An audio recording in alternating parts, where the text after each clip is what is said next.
بسم الله الرحمن الرحيم الحمد لله رب العالمين والصلاة والسلام على رسوله محمد وآله وأصحابه أجمعين. السلام عليكم ورحمة الله وبركاته. Allah subhanahu va taolo qadamlarimizga hasanat yozsin. Yaxshi niyatda barchamiz masjidga keldik, juma namozini o'qishlik uchun. Ilohim o'qiydigan juma namozimizni Alloh qabul qilsin. Duolarimizni ijobat qilsin. Bo'ladigan suhbatni esa hammamizga manfaatli qilsin. Muhtaram jamoat, o'tgan safargi juma kunida keyingi safar inshaalloh Mavludi Sharif o'qiymiz deb aytgan edik. Kecha rahbariyatdan topshiriq keldi. Mavludi Sharif butun mamlakatimiz bo'ylab hamma masjidlarda bir kun juma kunida o'qiladigan bo'ldi. Shu hamma masjidda juma kunida bir vaqtda bir mavlud, bir duo, bir xatmi Qur'on bo'ladi deb shunaqa kattalarimiz maslahat qildi. Inshaalloh buni xabarini o'zimiz aytamiz. Xudo xohlasa butun respublika bo'ylab mavlud o'qiladi bir kunda. Xo'p, bugungi suhbatimiz mavzusi so'z va amal birligi dinimiz asosi degan. Bizi dinimiz islom butun insonni hayotini isloh qiladigan ilohiy bir qonun. Alloh subhanahu va taolo bu shariatni yer yuziga tushirar ekan, insoniyatning hayotini izga solish uchun, uni oiladagi, jamiyatdagi munosabatlarni tartibga solish uchun, uni bu dunyoda ham, u dunyoda ham baxt saodatli qilish uchun tushirgan. Shariatning maqsadi shu. Agar inson unga amal qilsa, bu dunyoda ham, u dunyoda ham baxtli bo'ladi. Alloh subhanahu va taoloning roziligini topadi. Endi so'z bilan amalning birligi dinimiz eng ko'p ta'kidlab da'vat qiladigan fazilat. So'z boshqa, amal boshqa, til boshqa, dil boshqa bo'lishligi bu insonning qiymatini tushiradigan yomon illat. Bu hech kimga sir emas. Oshna og'aynilar bordir, biron bir tanishimiz shunaqangi 200lamachi bo'lsa yoki so'zi boshqa, amali boshqa bo'lsa, o'zi aytayotgan gapga o'zi amal qilmaydigan odam bo'lsa, uni hech kim suymaydi. Hech kim uni suymaydi. Yolg'onchi bo'lsa, aldoqchi bo'ladigan bo'lsa, bora-bora ulfatlaridan ham, oshna og'aynilaridan ham bu inson ajrab qoladi. Insonning qadr-qiymati uni aytayotgan gapi va qalbidagi e'tiqodi, amaliga mosligi bilan belgilanadi. Bu dunyoda ham shunaqa, u dunyoda ham shunaqa. Aytayotgan gapimizga o'zimiz amal qilsak, e'tiqodimiz, amalimiz, qalbimiz, tilimiz, dilimiz bir bo'lsa, oilada ham o'rnimiz bo'ladi, jamiyatda ham hurmat, obro'yimiz bo'ladi, Alloh subhanahu va taoloning oldida ham qadr-qiymatimiz bo'ladi. Aksincha bo'ladigan bo'lsa, yo'q. Bu odamga birov ishonmaydi, oilasida ham hech kim ishonmaydi, ko'cha-ko'yda, jamiyatda ham birov unga ishonmaydi, Allohning oldida ham yuzi qaro bo'ladi. Bunaqangi insonlar, so'zi boshqa, amali boshqa insonlar, ayniqsa e'tiqodiy, diniy masalalarda bo'ladigan bo'lsa, eng yomoni shu. Bularni Alloh subhanahu va taolo Qur'oni Karimda munofiq deb atagan. Ya'ni munofiq o'zini musulmon qilib ko'rsatadi, taqvodor qilib ko'rsatadi, lekin qalbida hech vaqo bo'lmaydi. Qalbida hech vaqo bo'lmaydi. U tashqi musulmonchilikni dunyoviy manfaat uchun qilayotgan bo'ladi. Hazrat Payg'ambarimiz alayhisolatu vassalomning davrida Madinada shunaqa munofiqlar bo'lgan. Alloh subhanahu va taolo Baqara surasini juda katta qismini ana shu munofiqlarga bag'ishlagan. Ular Madina Munavvarada yashar ekan, u yerda yurar ekan, odamlar bilan oldi-berdi qilish uchun, oldi-sotdi qilish uchun, tirikchiligi o'tib turish uchun, zakotdan, ushurdan, musulmonlar qo'lga kiritgan o'lja, g'animatlardan ulushdor bo'lish uchun o'zlarini musulmon qilib ko'rsatib yurgan. Lekin qalbida iymoni yo'q edi. Alloh taolo ularni juda ko'p tanqid qilgan. Oxiratdagi ahvolini bayon qilgan. Ular o'zini bugun musulmonman deb ko'rsatib, biron bir dunyoviy manfaatga erishar, lekin qiyomatda qattiq qiynalishini Alloh taolo bayon qilgan. Shuning uchun bizning dinimiz insonni hayotda so'z va amal birligiga qattiq chaqiradigan din. Ayniqsa diniy masalalarda bu nihoyatda muhim, muakkad. Boshqa ishlarda ham, muomalat turlarida ham, ko'cha-ko'yda, tijoratda, oilaviy munosabatlarda ham hech qachon til va dil xilma-xil bo'lishligi kerak emas. Alloh subhanahu va taolo Qur'oni Karimda aytadi: "Astagfiru billah. Ya ayyuhallazina amanu lima taquluna ma la taf'alun? Kabura maqtan 'indallohi an taqulu ma la taf'alun." Alloh taolo aytadiki: "Ey Allohga iymon keltirgan odamlar, siz o'zingiz bajarmagan ishni nima uchun gapiryapsiz? Allohning nazdida o'zingiz qilmagan ishni gapirishligingiz nihoyatda yomon, Xudoning g'azabiga sabab bo'ladigan ishdir" degan ma'nodagi oyat. Demak, mana shu oyat karima shu narsani bildiradiki, Allohga iymon keltirgan inson gapirayotgan gapiga, da'vat qilayotgan chaqirig'iga, birovga aytayotgan nasihatiga eng birinchi o'rinda o'zi amal qilishligi lozim. Agar o'zi amal qilmasa, bu odamni Alloh yomon ko'radi. Bu odamni jamiyat ham yomon ko'radi. Bir odam aytaylik, nasihat qiladi, yosh katta, yaxshi yurgin, to'g'ri yurgin, yomonlik qilmagin, o'g'irlik qilmagin, qimorbozlik qilmagin, zino qilmagin deb nasihat qiladi o'g'liga. Lekin shu ishlarda o'zi qilishi mumkin. Qiladi, uni o'g'li biladi. O'sha o'g'il shu otani hurmat qiladi. Qilmaydi albatta. Qilmaydi. Kerak bo'lsa, o'zingizchi degan savolni beradi birinchi o'rinda. Bu tabiiy insonda bo'ladigan savol. Shuning uchun inson gapirayotgan gapiga, qilayotgan ishini moslash kerak.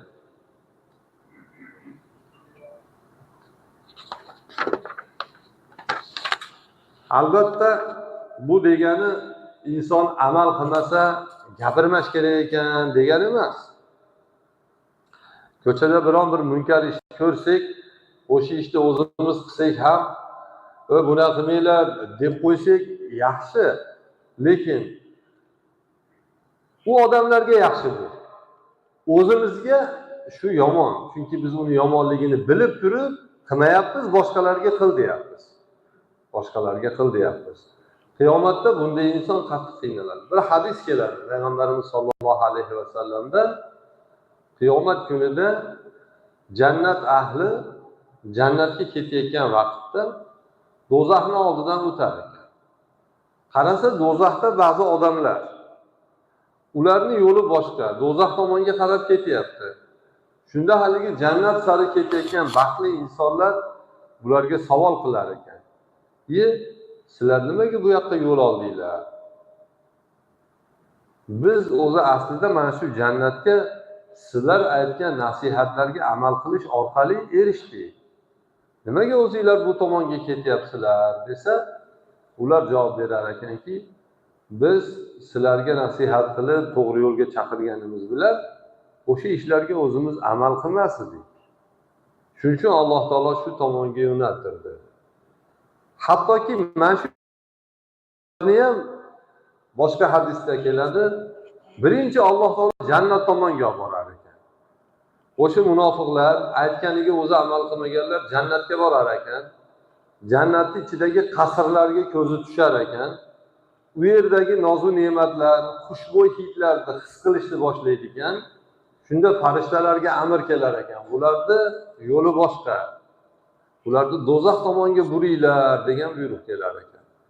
Keyin ular do'zax tomonga yurar ekan. Ular aytar ekan: "Qani endi mana shu do'zaxga shu jannatni ko'rmasdan kirganimizda, jannatning hidini hidlamasdan kirganimizda, azobimiz bunchalik qattiq bo'lmas edi deyishar ekan. Bu hammasi o'zini gapirayotgan gapiga amal qilmaydigan odamlarning oqibati. Mana shu hadislar bizga shuni anglatadiki, dinimizda so'z va amal birdagi nihoyatda muhim. Yana bir masala bu yerda bir e'tiqodiy masala. Hani iymon, hammamiz bilamiz, iymon insonni bu dunyoda topgan eng bebaho narsasi iymoni. Musulmon bo'ldik, alhamdulillah. Alloh subhanahu va taoloni yakka-yu yagona deb, Payg'ambarimiz alayhisolatu vassalomni haq payg'ambar deb tan oldik. Mana shu iymon bo'lishligi uchun e'tiqod ulamolar aytadi, ikkita narsa kerak deydi. Birinchisi, insonning qalbida, dilida Xudoni yagona ekanligiga ishonch bo'lishi kerak. Payg'ambarimiz Muhammad alayhisolatu vassalomni payg'ambar ekanligiga ishonch bo'lishi kerak. Bu bir, asosiysi. Ikkinchisi, xuddi shu qalbdagi ishonchga mos ravishda talaffuz ham bo'lishi kerak. Bu ashhadu an la ilaha illalloh va ashhadu anna Muhammadan abduhu va rasuluhu. Yoki la ilaha illalloh Muhammadur rasululloh.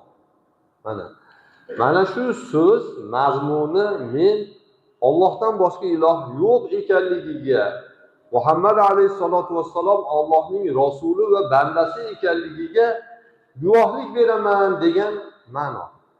Mana shu ma'no tilimizda ham bo'lishi kerak. Xuddi shu ma'no qalbda ham bo'lishi kerak. Agar qalbda bu ma'no bo'lmasa, quruq tilda bo'lsa, bu odam munofiq hisoblanadi. Bu odam haqiqiy mo'min, musulmon hisoblanmaydi. Lekin uzr sababli aytolmaydigan holat bo'lishi mumkin. Masalan, tili soqovdir yoki shu gapni gapirsa kimdir uni boshini kesar. Bunaqa vaziyatlarda shariat tildagi rukunni shu tilda aytishlikni kechiktirib turadi. Vaziyat imkoniyat bo'lganda aytadi, bo'lmasa yo'q. Ammo eng asosiysi qalbdagisi, o'sha qalbning to'g'ri bo'lishligi, qalbning sof bo'lishligi, qalbdagi aqida, ishonch u yerda mavjud bo'lishligi mana shu asosiy masala. Biz Hazrati Imom Maturidiy rahmatullohi alayhi ta'limoti bo'yicha e'tiqod qilamiz. Imom Maturidiy Hazrati Imom Abu Hanifa rahmatullohi alayhini e'tiqod masalalaridagi ilmini, ta'limotini dunyoga yoygan ustoz hisoblanadi. Imom Abu Hanifa e'tiqodda ham, fiqhda ham ahli sunnani raisi, ustozi hisoblanadi. Imom Maturidiy rahmatullohi alayhi Imom Abu Hanifani mana shu aqidaviy ta'limotini dunyoga yoygan. Imom Abu Yusuf, Imom Muhammad, Imom Zufarlar fiqh borasidagi ta'limotini dunyoga yoygan. Bizning e'tiqodimiz ahli sunna val jamoa. Boshida Imom Abu Hanifa. U kishidan keyingi bo'g'in Imom Maturidiy rahmatullohi alayhi. Bizi mana shu e'tiqodimizda bir masala bor. İnson qalbida iymon keltirib, tilida uni tasdiqlasa, u musulmon, haqiqiy musulmon. Amalchi, namoz, ro'za, zakot, haj, boshqa jamiyatdagi solih amallar, haromlardan tiyilmoq, bularchi desa, bular iymonni qo'riqchisi, iymonni mustahkamlovchi omillar hisoblanadi. Iymonni o'zagini tashkil qilmaydi. Ya'ni bir inson la ilaha illalloh Muhammadur rasulullohga chin dildan ishonib aytsa musulmon bo'laveradi. Namoz o'qimasa sen kofirsan, namoz o'qimading deb aytishga haqqimiz yo'q. Bizi e'tiqodimiz shuni o'rgatadi. Havorijlar bular Hazrati Alini davrida paydo bo'lgan, birinchi bo'lib Hazrati Alini kofirga chiqarishlikdan ish boshlagan. Bular bugungi salafiy vahobiylar shular. Bular amalni iymonni o'zagidan hisoblaydi. Namoz o'qish kerak, ro'za tutish kerak, zakot berish kerak, boy bo'lsa, imkon qilsa haj qilish kerak, aroq ichmash kerak, zino qilmash kerak. Shularni birontasini bajarmasa kofir bo'ladi deydi.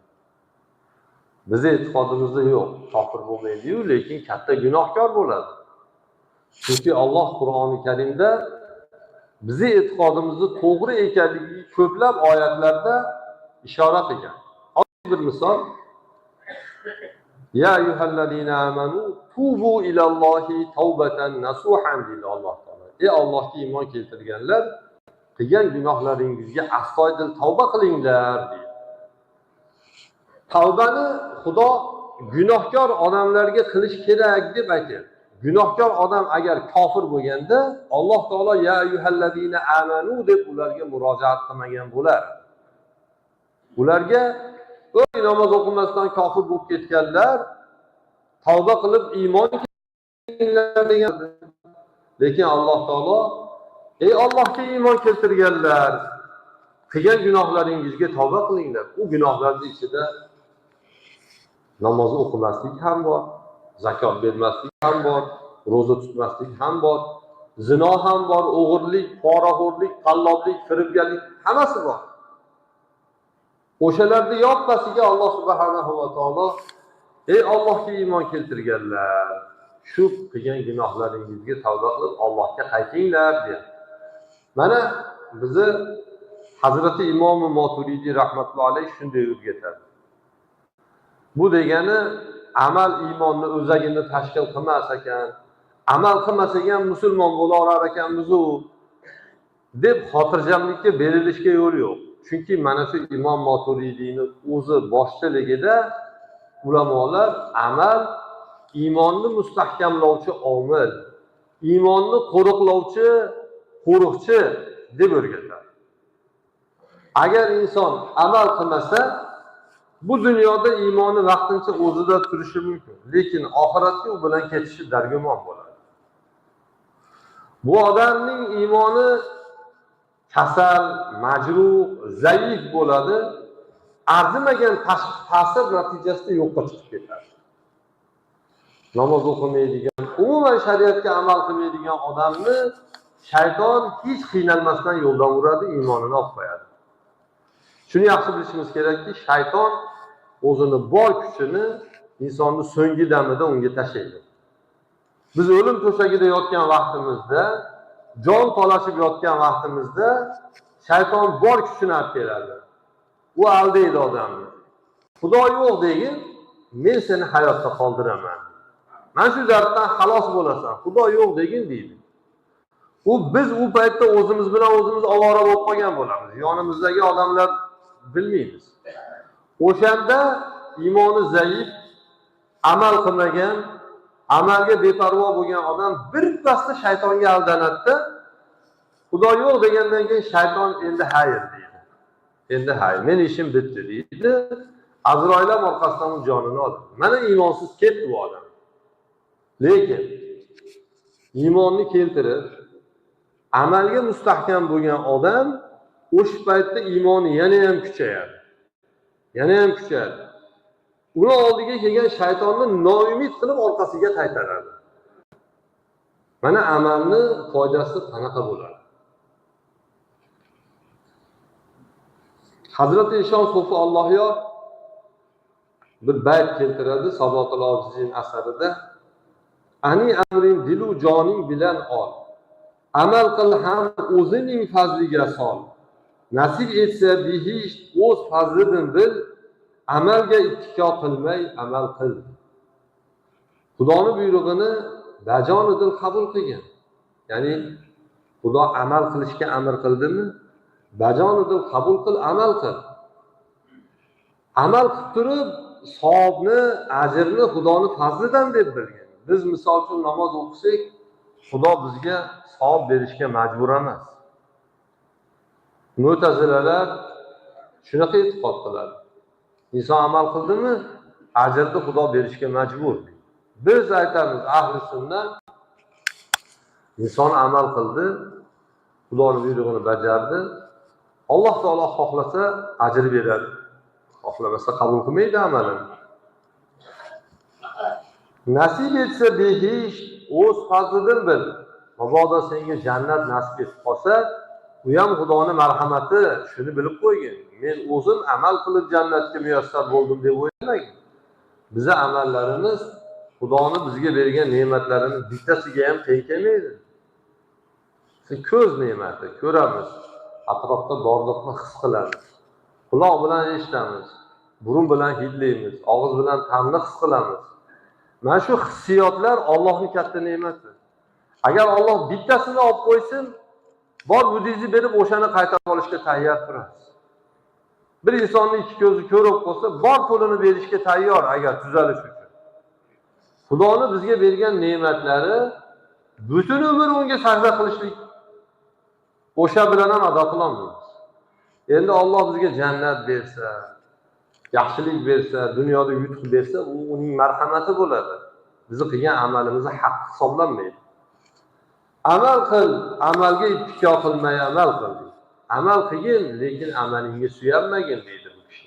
Demak, biz amalni bandalik nuqtai nazaridan bajo qilamiz. Uning ajri savobi Alloh subhanahu va taoloning marhamati deb e'tiqod qilinadi. Demak, inson qalbida iymon keltirishligi, tashqi a'zolari bilan amal qilishligi Xudoning marhamatiga erishishligiga sabab bo'ladi. Jannatga kirishligiga sabab bo'lishi mumkin.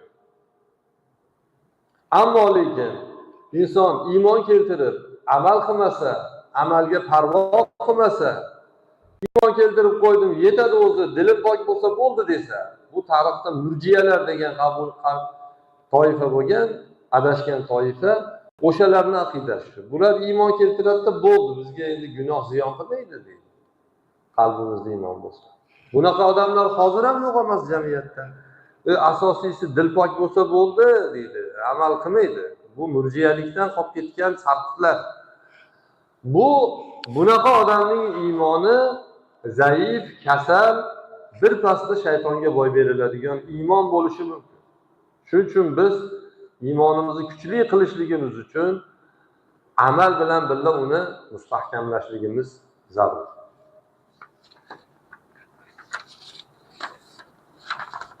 Yuqorida aytib o'tdik, inson qalbi bilan amali boshqa bo'lsa, tashqi qiyofasi namozxon, musulmon, ichki qiyofada hech vaqo yo'q. Uni Alloh taolo munofiq degan. Payg'ambarimiz alayhisalomga Alloh taolo bular to'g'risida ko'p oyatlar nozil qilgan. O'zini davridagi munofiqlarni Rasululloh fosh qilgan payg'ambarimizga ular to'g'risida aytadi bir. Hatto munofiqlar degan sura ham bor Qur'onda. O'sha suraning boshida aytadi Alloh taolo astag'firu billah. "İza ja'akal munafiquna qalu nashhadu innaka la rasululloh. Vallohu ya'lamu innaka la rasuluhu. Vallohu yashhadu innal munafiqina lakazibun." Munofiqlar sizni huzuringizga kelib qolgan paytlarida tilyog'lamalik qilib, "Ey Muhammad, biz yaxshi bilamiz, sen Allohning rasulisan" deyshadi. Siz Allohning rasuli ekanligingizni Alloh taolo yaxshi biladi. Lekin Alloh guvohlik berib aytadiki, mana shu munofiqlar hozir yolg'on gapirishyapti. Ular sen Allohning rasulisan degan gapi yolg'on, chunki ular qalbida Rasulullohning rasul ekanligiga ishonmaydi. Xudo bularni yolg'onchi dedi. Demak, bu dunyoda tili boshqa, dili boshqa odam haqiqiy yolg'onchi. Payg'ambarimiz alayhissalom yolg'onchilar mening ummatim emas degan. Bir hadis keladi. Ayatul munafiqi salasun. İza haddasa kaziba va iza wa'ada aqlafa va iza tumina xon. Munofiqni 3 ta belgisi bo'ladi. Gapirganda yolg'on gapiradi, va'da bersa xilof qiladi, omonatga xiyonat qiladi. Mana shu belgilar munofiqlikning belgisi. Bu hadis nima degani? Siz yolg'on gapirayotgan bo'lsangiz munofiqsiz degani emas. Rasulullohning davridagi munofiqlarni xususiyatlari sizda bor ekan, shundan tezroq voz keching degani. Yolg'onchilikdan voz keching, va'daga xilof qilishdan, va'dabozlikdan voz keching, omonatga xiyonat qilishdan voz keching. Aks holatda siz munofiqlarning qatoriga kirib qolasiz degan. Bunaqa odamlar bugun jamiyatimizda yo'q emas.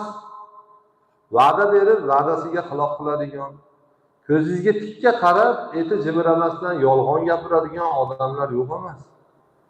Aslida yolg'on shunaqa narsaki, u gapirilayotganda insonni tanasi o'zi ishora qiladi, hozir shu yolg'on gapiryapti deb. Hushyor odam bilib oladi. Yolg'on gapirayotgan odam odatda boshqacharoq bo'lib qoladi. Masalan, qilib harakatlarda sezilish bo'ladi odatdagidan. Lekin agar u haqiqiy munofiq bo'lib ketgan bo'lsa, rostdan ham ko'ra ishonchli qilib gapiradi-da. Uni tanasi ham qo'shilib ketadi qalbiga. Eng yomoni mana shu. Eng yomoni shu.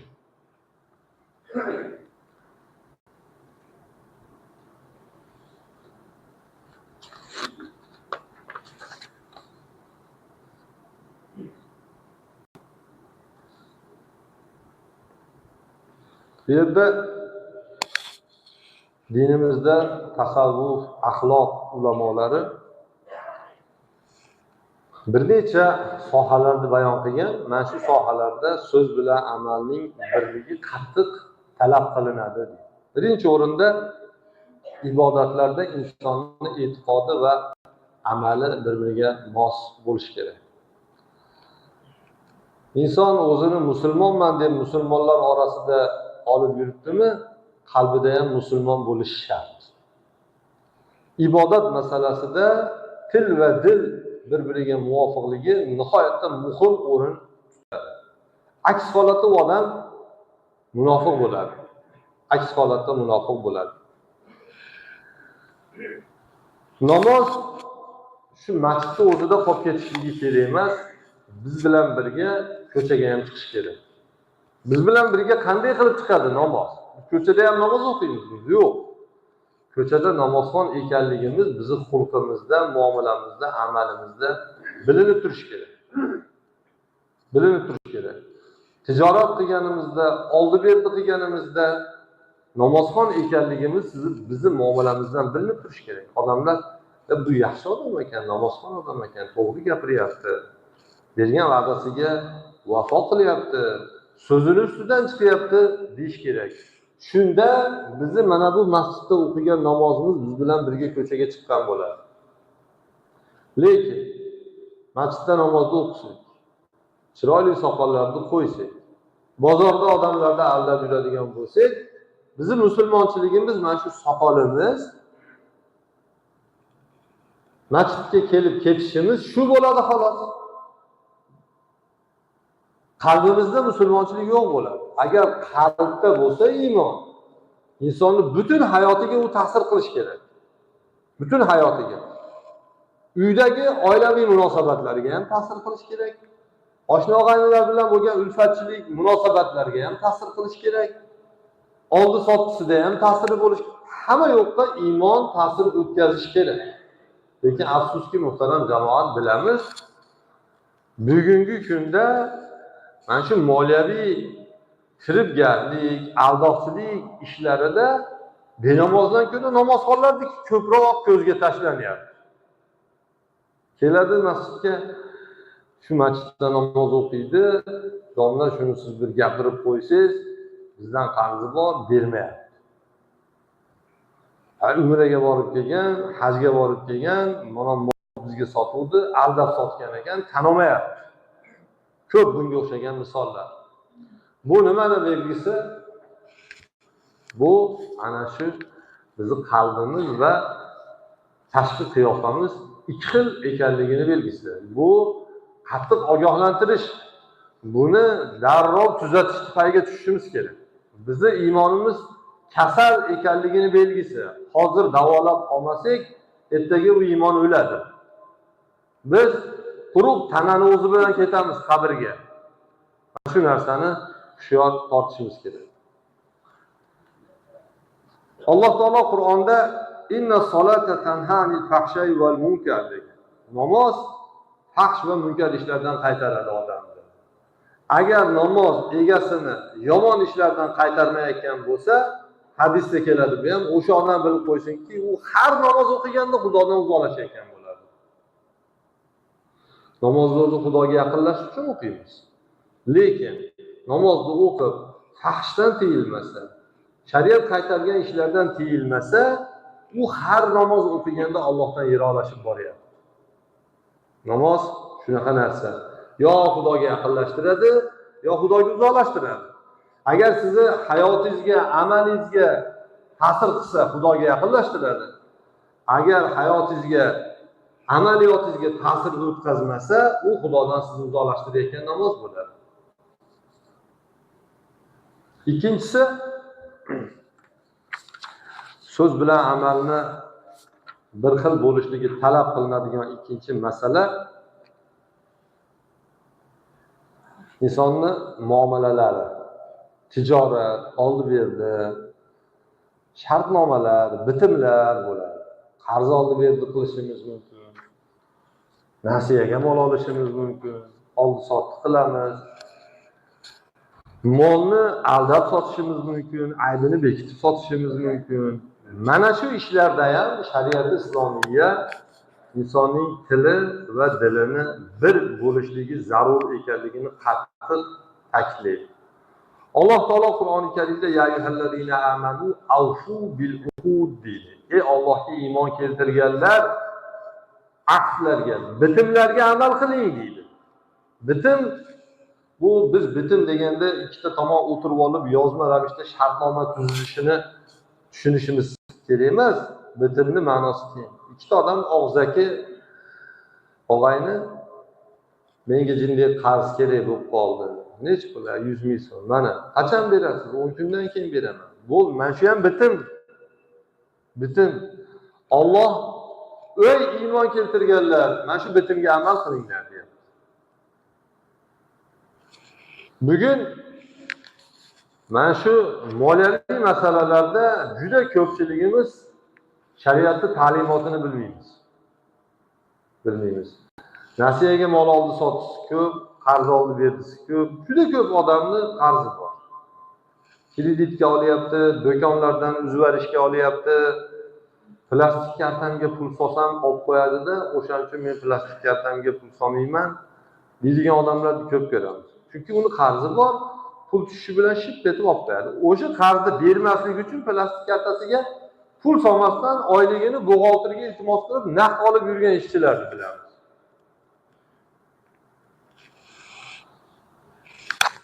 Bu masala nihoyatda muhim masala. Haq-huquq masalasi muhim masala.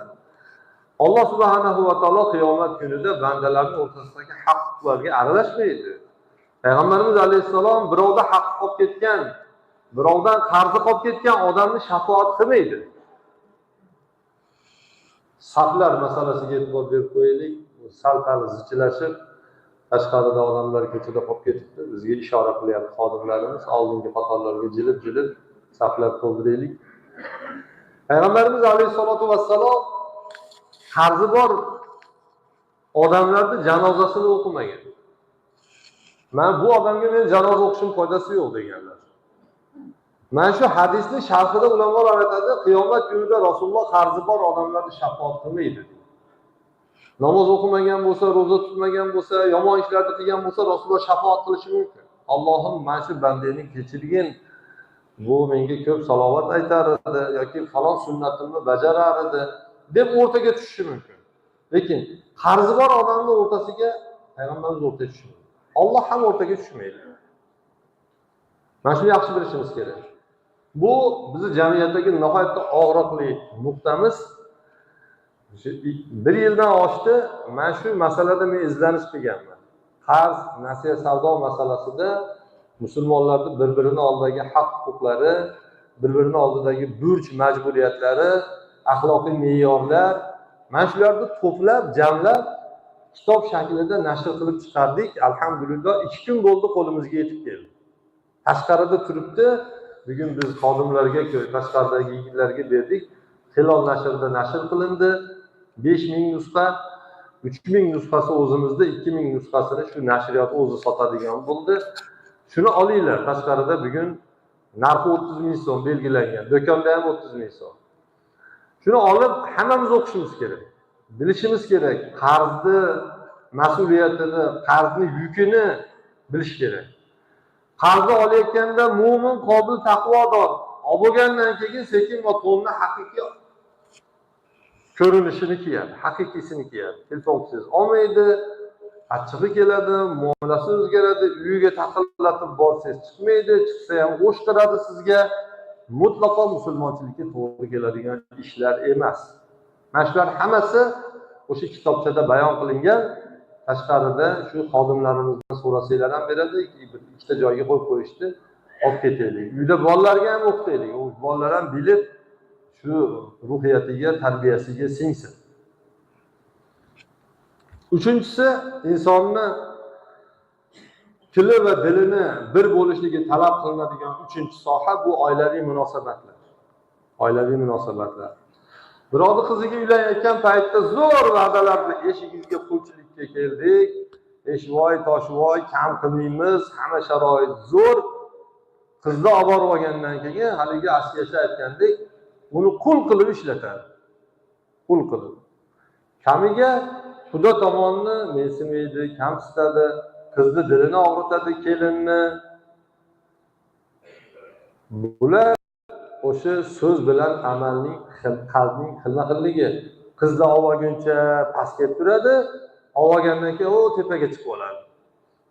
Bu noto'g'ri, noto'g'ri.